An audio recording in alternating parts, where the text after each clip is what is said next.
Ako po si Princess, 22 years old at may karelasyon na si Jake, na sobrang mahal na mahal ko. Alam kong perfect na yung relasyon namin sa labas ng kama. Mabait siya, maalaga, at sobrang supportive. Pero pagdating sa kama, may hinahanap akong thrill na hindi ko maramdaman sa kanya. Minsan kasi mga kachika, gusto ko yung mainit, yung marahas pero consensual. Yung tipong nararamdaman ko talaga na gusto niya ako ng todo. Ang kaso, si Jake sobrang gentle.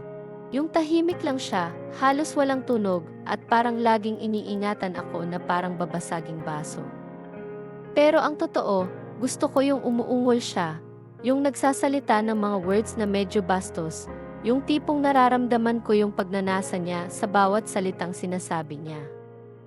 Alam kong hindi lahat ng tao ay komportable sa ganitong bagay, pero para sa akin, mas nagiging exciting kapag naririnig ko siyang nagsasalita ng dirty, tapos dinadama ko yung impact ng bawat galaw niya.